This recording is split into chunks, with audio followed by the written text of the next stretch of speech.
Chandragiri MLA అభ్యర్థి Chevireddy Mohit Reddy Tirupati rural మండలంలో చేపట్టిన ఎన్నికల ప్రచారానికి ప్రజలు బ్రహ్మరథం పట్టారు.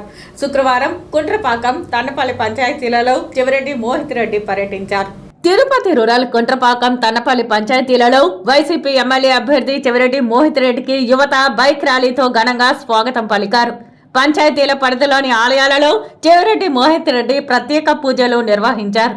అనంతరం గడప గడపకు పర్యటించి ఫ్యాన్ గుర్తుకు ఓటు వేయాలని అభ్యర్థించారు. చేసిన అభివృద్ధిని, ప్రజలకు అందించిన సంక్షేమ ఫలాలను కరపత్రం రూపంలో అందజేశారు.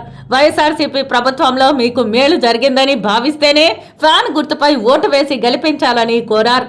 అవ్వ తాతలు ఆప్యాయంగా బుగ్గలు నిమురుతూ నా ఓటు ఫ్యాన్ గుర్తుకే అంటూ తెలియజేశారు. ప్రజలు సైతం వైఎస్ఆర్సీపీ ప్రభుత్వం, సీఎం జగనన్న పాలన, ఎమ్మెల్యే చెవిరెడ్డి భాస్కర్ రెడ్డి చేసిన ప్రజా సేవకు మేము ఓటు వేస్తామని హామీ ఇచ్చారు. ప్రజలకు మేలు చేయాలని పరితపించే యువకుడు, ఉత్సాహవంతుడైన చెవిరెడ్డి మోహిత్ రెడ్డి మా నాయకుడంటూ భరోసా కల్పించారు. ఆయా పంచాయతీ సర్పంచులు చెవిరెడ్డి మోహిత్ రెడ్డికి గజమాలతో ఘనంగా సత్కరించారు. ఇంటింటి ప్రచారంతో పాటు బహిరంగ సమావేశం నిర్వహించి ప్రజలతో మాట్లాడారు. ఈ సందర్భంగా చెవిరెడ్డి మోహిత్ రెడ్డి మాట్లాడుతూ సీఎం జగనన్నతోనే సంక్షేమ అభివృద్ధి కొనసాగుతుందని స్పష్టం చేశారు. మాయ మాటలకు మోసపోవద్దని, ఇచ్చిన మాటకు కట్టుబడి ప్రజలకు సంక్షేమ పథకాలను అందించిన సీఎం జగనన్నను ఆశీర్వదించాలని విజ్ఞప్తి చేశారు.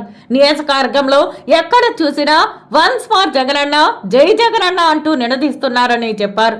వైఎస్ఆర్సీపీ ప్రభుత్వం తిరిగి ఏర్పాటుకు ప్రజల సంపూర్ణ మద్దతు ఉందని ధీమా వ్యక్తం చేశారు. ఈ ప్రచార కార్యక్రమంలో ఎంపీపీ యశోద, మండల పరిధిలోని సర్పంచులు, ఎంపీటీసీలు పెద్ద సంఖ్యలో విచ్చేశారు.